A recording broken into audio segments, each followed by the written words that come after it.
فيلمنا النهارده بيبدأ بأياني اللي كانت قاعدة تحلب في البقرة، وهي بتقول لها هاتي كل اللي عندك، عاوز اعمل شوكولاتة للعيال مش عاوزاها تطلع بايظة. وعلشان البقرة كائن مسكين مش هتعرف ترد عليها، فبتقول لنفسها انها عايشة هنا بقالها سنين وكل يوم بتقول لها نفس الكلمتين دول لحد ما قربت تبقى قدها، مش عارف هتدخل من الباب ازاي بعد كده. المهم انها بعد ما بتخلص بتروح تلبس هدوم المدرسة علشان تشد على هناك هي واصحابها، وطبعا مش محتاجين اقول لكم ان محدش يقدر يجي على سكتهم. بس عامة اياني دي بتبقى بتحب واحد كده الله يكون في عونه، واصحابها بينصحوها تشد حيلها معاه شوية، خلاص السنة قربت تخلص خلاص. دلوقتي بقى بنرجع فلاش باك صغير كده لمدة شهر واحد علشان نشوف القصة بدأت ازاي. فبنشوف ساعتها اياني وهي واقفة تاكل عيش وتشرب لبن من خير مزارعنا، لحد ما فجأة بتلاقي راس تمثال ضخم كانت مربوطة فوق عربية، ولما العربية بتاكل مطب التمثال بيقع وبيفضل يتدحرج ناحية اياني وكان مقرب يفعصها، فبتطلع طبعا تجري هي كمان قدامها لحد ما بتقع على الارض، وعلشان كده بتسلم امرها لله وكانت متأكدة انها هتتعمل فطيرة خلاص. بس على عكس المتوقع بيجي واحد يحدفها بعيد عن طريقه وبيخلي اللبن يتدلدق منها، وكده طبعا مش هتعرف تشرب حاجة. بس عامة هي بتبقى منبهرة انه انقذها، او بمعنى اصح يعني قدر يشيلها عموما. ومن ساعتها بقى بتقع في دباديبه من اول نظرة علشان يعني هو بقصة. بنرجع بقى لوقتنا الحالي وبنشوفهم وهم قاعدين يراقبوا الواد ده وهو داخل المدرسة علشان اياني تروح تديله الهدية وتعترف له بحبها. اول بقى ما بيجي بيزقوها ناحيته، بس الحمد لله بتفرمل قبل ما تقع عليه وتدشمله، وفعلا بتقدم له الهدية وبتشكره انه انقذها في اليوم اياه. بس هو اساسا ما بيبقاش فاكر هي مين، او تقريبا بيفكر نفسه في برنامج الصدمة، فبيقول لها ايه ده، هو انت بتلعبي مصارعة سومو ولا ايه؟ وبيقوم سايبها وماشي. طبعا هي بتقف مصدومة جدا ولسه ما استوعبتش اللي بيحصل، وبسبب انها مش مركزة بيبقى في واحدة كده جاية جري من وراها، فبتخبط فيها غصب عنها وبتوقعها على الهدية. فبيجي اصحابها بسرعة يقوموها، بس هي بتبقى عمالة تعيط على الهدية اللي اتفعصت. وبما ان بقى مفيش حاجة بتهديها غير الاكل، اخواتنا ما بيتوصوش يعني في الحوار ده. المهم يعني انهم بيدوها شوية شوكولاتات وبيقولوا لها ما تزعليش نفسك، احنا لسه عندنا تاكومي. اي نعم هو مغني مشهور وما يعرفش اننا عايشين على الكوكب، بس هو حاجة تقضي الغرض يعني. المهم بعد كده بتقعد اياني مع نفسها تفكر يا ترى ايه مشكلتي، يا ترى ايه مشكلتي، وفي الاخر بتستنتج وبتاخد بالها ان كل مشاكلها في الحياة انها مش بتروح صالون التجميل. فبتروح تحكي للبقرة المفضلة بتاعتها انها هتطلع على طوكيو علشان تروح الصالون وترجع تقتل الشباب بجمالها. فبتقول لها طيب يا ستي على البركة، بس بالراحة على الارض علشان مش بتاعتنا. المهم بعد شوية كده بتطلع هي وصاحبتها من المزرعة على طوكيو، وبتفضل بقى قاعدة مستنية دورها شوية. بس اول ما بيجي دورها بتغير رأيها وبتقول للبت اللي هناك انا عاوز اروح، وكده كده المساج مش هيعمل حاجة وانا شبه البيج رامي كده. وبصراحة بقى انا ما كنتش عاوز اجي، بس صاحبتي هي اللي جابتني بالعافية. لكن البنت بتقنعها انها تدخل معاها الجلسة، وبتفضل بقى تقول لها ان الجمال بيبدأ من الداخل ولازم تبص على الحاجات الحلوة اللي حواليها علشان يعني تعرف تتغير. فبتقول لها بصراحة كده مفيش احلى من لبن موكو اللي هي البقرة، خصوصا بقى لما بنعمل منه الشوكولاتة، يا عالجمال. وعلى العموم بعد شوية كده بتقول بس الحل في اليوجا. فعلا بتروح على صالة اليوجا علشان تتمرن هناك، بس ما بتقدرش تمسك نفسها وبتفضل تاكل دوناتس طول التدريب، لحد ما المدربة بتفضل تهزق فيها وبتقول لها انت عاوزة تبقي زي البقرة ليه، حرام عليكي. وعلى العموم بعد كده بتستمر مغامرات اياني حول العالم، من تعلم لغة جديدة لقصة شعر جديدة، وفي الاخر بتروح تتفسح هي وصاحبتها في البحر. بس المشكلة انها بتقع على اللانش جوه المية وبتدخل في غيبوبة فترة كبيرة. بيعدي شوية وقت كده ولما بتفوق مش بتحس بوزنها الطبيعي، فبتقوم تجري على المراية بسرعة علشان تطمن. وهنا بقى بتتصدم لما بتلاقي نفسها خست جدا وبقت رفيعة. ساعتها بيفهمها الدكتور ان الواقعة اصابت اعضائها الداخلية بشكل مباشر، وده السبب اللي اضطروهم يقصوا نص معدتها، فبالتالي بعد كده مش هتقدر تاكل زي الاول ولا وزنها هيزيد مرة تانية.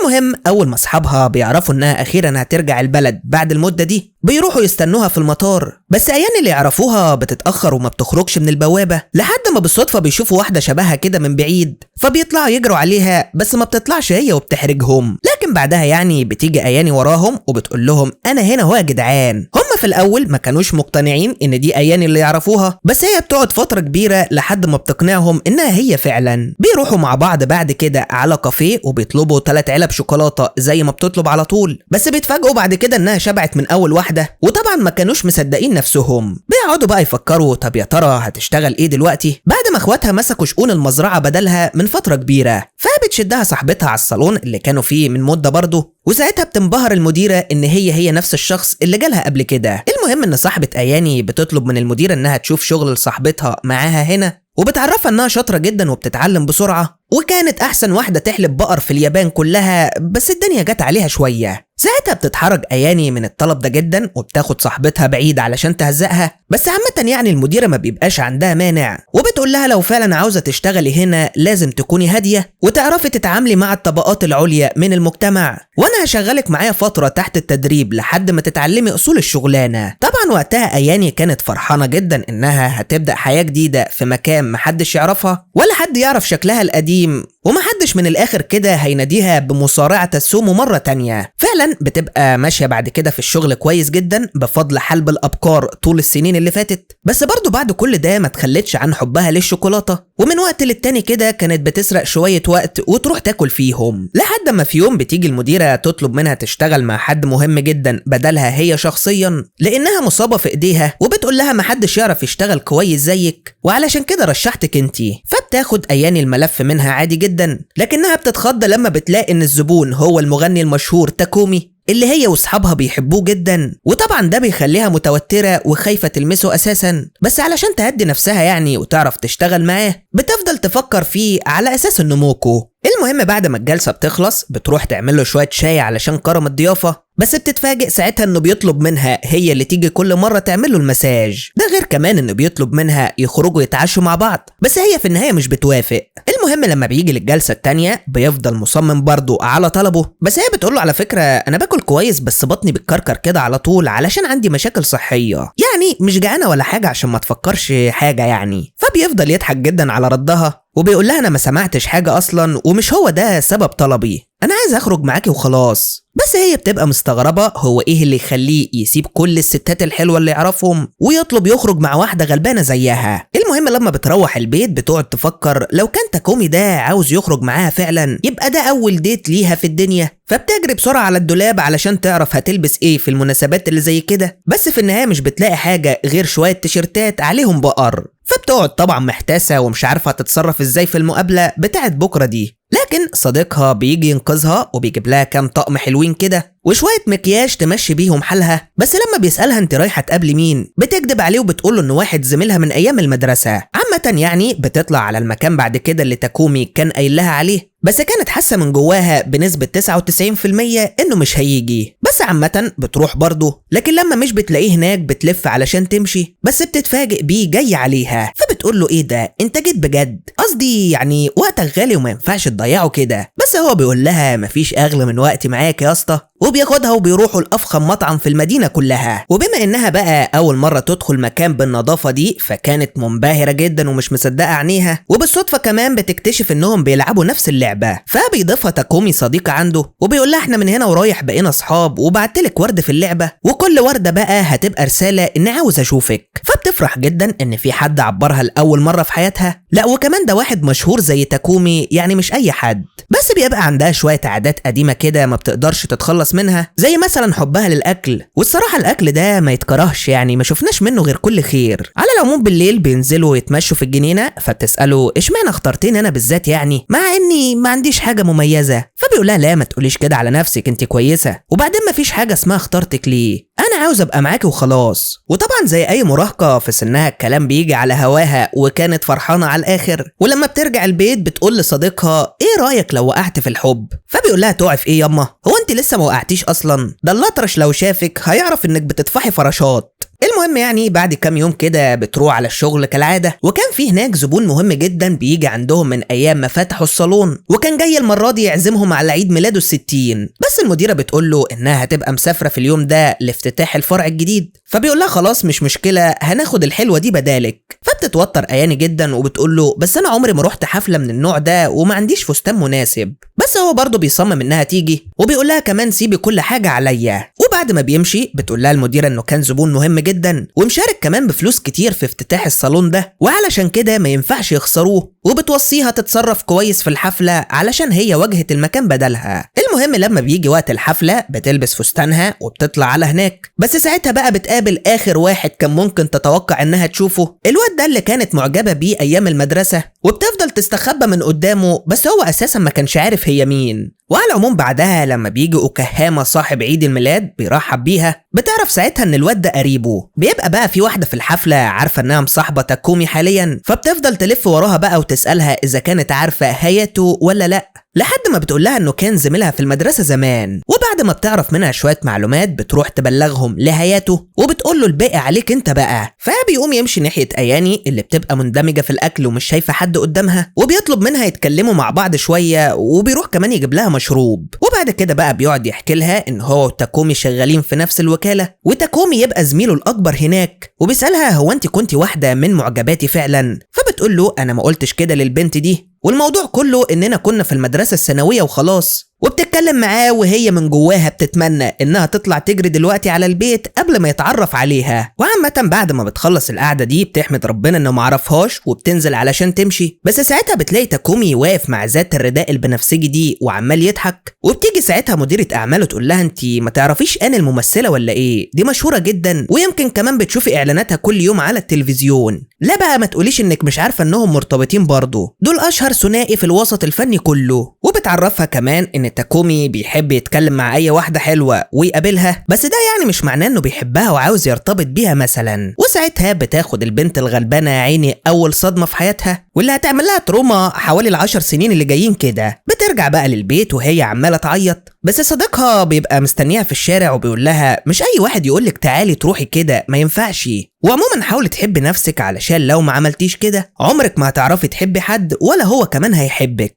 المهم يعني تاني يوم الصبح بتروح على شغلها زي كل يوم، وبيبقى في ميعاد لتاكومي في اليوم ده، بس بتتفاجئ ان هاياتو هو اللي جاي وبيقول لها صاحبي مش فاضي النهارده، فقلت اجي اخد الجلسه بداله. فبتروح علشان تشوف شغلها، بس بتتفاجئ بيه بيقول لها انا بحبك ويا ريت بقى لو تسيبك من تاكومي ده وتحبين انا بداله. في اللحظه دي بيدخل تاكومي الاوضه وبيقول له انت بتعمل ايه؟ فبيقول له ولا حاجه، جاي اعمل مساج، وبعدين انا مش خاين زيك وبعرف كذا واحده في نفس الوقت، انا بحبها فعلا وجيت النهارده لما مديره اعمالك قالت لي ان جدولك مشغول طول اليوم. في نفس الوقت ده كانت اياني واقفه مش عارفه تعمل ايه، واللي بيزود الموضوع اكتر كمان ان تاكومي بيقول لها انه انفصل عن ان وعاوزها تيجي المطعم النهارده علشان يتكلم معاها شويه. فعلا بالليل بتروح على هناك بس علشان تخلص الموضوع، بس هو بيفضل يقول لها انا اسف اني معرفتكيش موضوع ان ده، بس انا عارفها من زمان وعلاقتنا معقده مش زي ما انت فاكره. الصدمه وقتها بقى ان في نفس اللحظه دي بتدخل ان ومعاها صور لياني ايام زمان، وهي بتقول لها منوره يا سومو، مش عيب عليكي كده تخدعي الناس وانت من كام سنة بس كنت بالمنظر ده. وطبعا الكلام ده بيحصل وتاكومي مش مصدق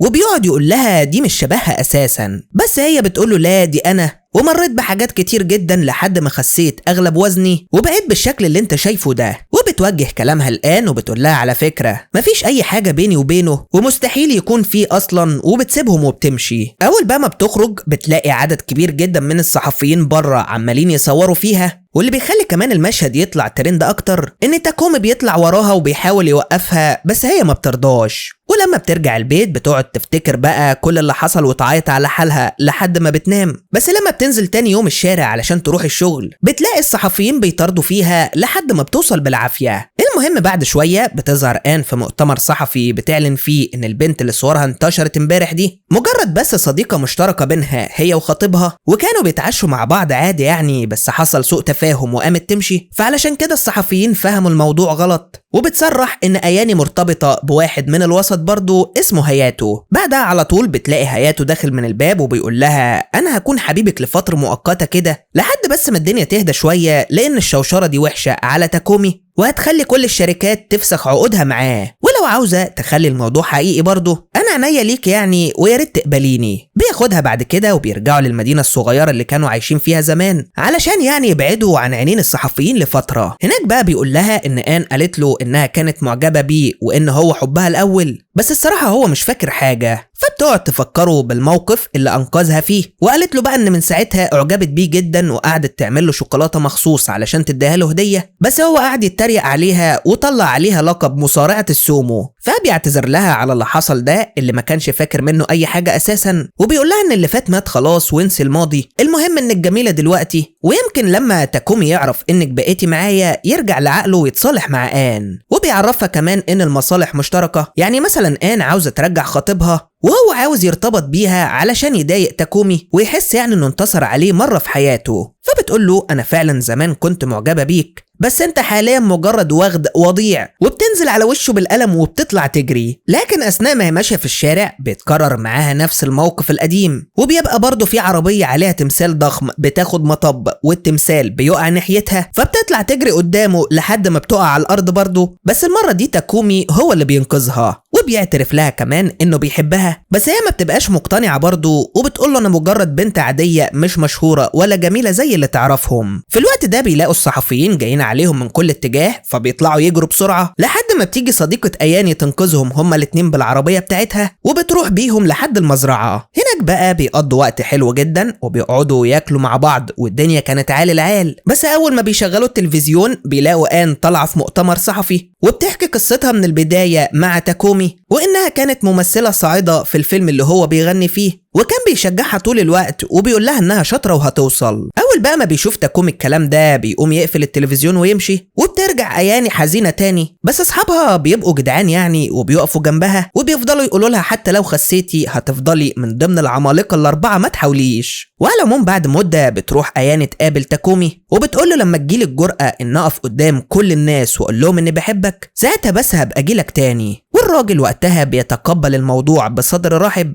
وبيقول لها طيب بس خليكي عارفه اني بحبك ويا ريت ما تخلينيش استنى كتير. ولحد هنا بيخلص الفيلم على كده. لو وصلتوا لحد النهايه ما تنسوش تعملوا لنا لايك للفيديو وتعملوا لنا كومنت جميل كده زي ما بتعملوا لنا دايما، واللي اول مره يشوفنا يزود عيلتنا ويشترك معانا في القناه المتواضعه. سلام.